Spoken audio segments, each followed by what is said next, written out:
विद्या परिसर में coaching centre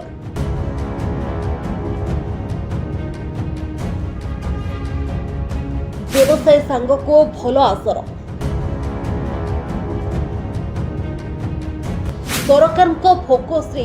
शिक्षा हाँ दर्शक बंधु छात्र छात्री उज्जवल भविष्य माल माल योजना हेले वास्तवता संपूर्ण भिन्न छात्र छात्री स्कूल जाउछंती हेले पाठ पढ़ा को घरे ट्यूशन वाला फायदा नेउछंती।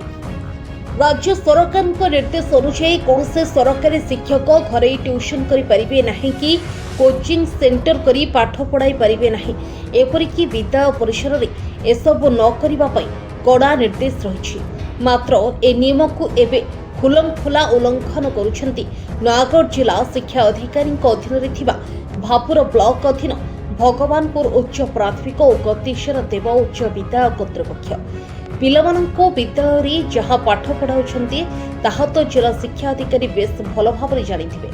छात्र छात्री मानक अधीन नंबर देवा छात्र छात्री मानक नंबर देवा परीक्षा साहाय्य करिबा आगुआ विभिन्न परीक्षार प्रश्नपत्र देवारे सहयोग करिया भली आळ देखाई निजर ट्यूशन हेउ बा कोचिंग सेंटर प्रति आकर्षित कराई व्यवसाय आरंभ करि दैछंती ताहा पुणी जिला शिक्षा अधिकारी सहित ब्लॉक शिक्षा अधिकारी गोचर जो शिक्षक मानक सरकार विद्यालय भल पाठ पढ़ाइबा पई उच्च अंकर वेतन प्रदान करुछंती सेमारे विद्यालय को किंतु कोचिंग सेंटर करिछंती एमिति कि किछि सरकारी शिक्षक कोचिंग सेंटर मालिक होई निजे पढ़ाइबा सह अन्य विद्यालय शिक्षक मानक डकाई शिक्षा व्यवसाय प्रगति करुछंती। सरकारी शिक्षक माने विद्यालय परिसर में कोचिंग दुकान खोली बेले भल मुनाफा पाउछंती। हजार हजार बेकारी युवक युवती चाकरी न पाई घरे कोचिंग और ट्यूशन को वृत्ति करी परिवार भोक मेंटाई प्रतिपोषण करुवा बेले सरकारी शिक्षक सेमानक पेट को नात मारिछंती। तेबे सबु जानी अजना चाउल चुबाउथवा जिला शिक्षा अधिकारी और ब्लॉक शिक्षा अधिकारी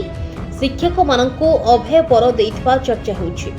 जिला प्रशासन ए दिगरे कि पदक्षेप नेउछंती ताहा बुद्धिजीवी माने अपेक्षा करिछंती। Bureau report 24x7 Odisha.